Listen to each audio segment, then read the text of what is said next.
Suivant les dossiers et suivant les architectes, nous avons des dossiers plus ou moins établis. Donc on est obligé de travailler sur les plans permis de construire, les esquisses d'architectes et de faire la corrélation de l'ensemble.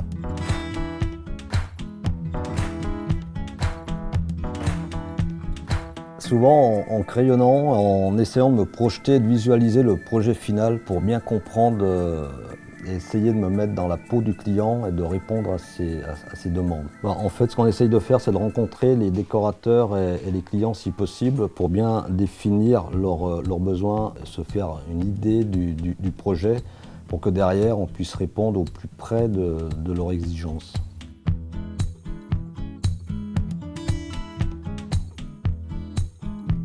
En fait, on a quand même des références dans ce domaine, ce qui nous permet d'arriver quand même avec un certain niveau de crédibilité pour justement défendre notre projet, nos idées, pouvoir faire passer des conceptions qui peuvent aller dans son sens, dans le sens de l'architecte, dans le sens du client pour améliorer le projet, trouver des solutions techniques, des solutions esthétiques qui permettent de rendre le projet crédible.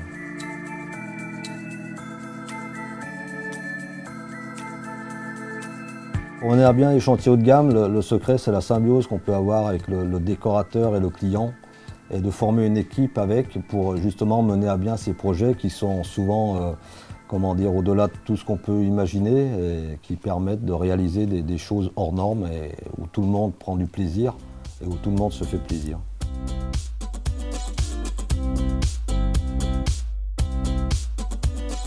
Le refuge du Goûter est un chantier de haute montagne situé à 3800 mètres d'altitude. Ses particularités, c'est qu'il est situé sur la crête d'un glacier, accessible uniquement par hélicoptère.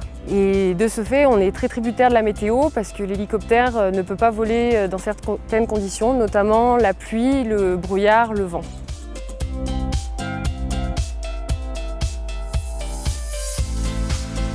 Nous avons adopté une organisation qui était ciblée sur l'optimisation tout au long du cursus de fabrication et de pose à cause du transport par héliportage. À partir de l'étude, nous avons réfléchi par module et éléments palettisables compatibles avec l'hélicoptère. Tout a été traité de manière à optimiser les charges et à faciliter ensuite la pose sur place.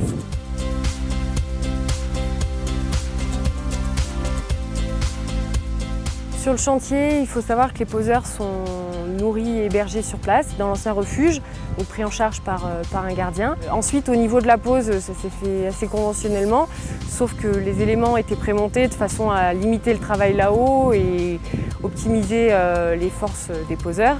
Le refuge du Goûter est un projet assez contraignant du point de vue de l'environnement.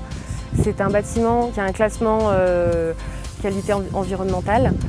Donc le but également du chantier était de limiter évidemment les évitreuillages qui consomment beaucoup d'énergie et de limiter les déchets pour éviter les évitreuillages de redescente. Ça a été aussi une des grandes préoccupations de CBA Montagne sur le projet.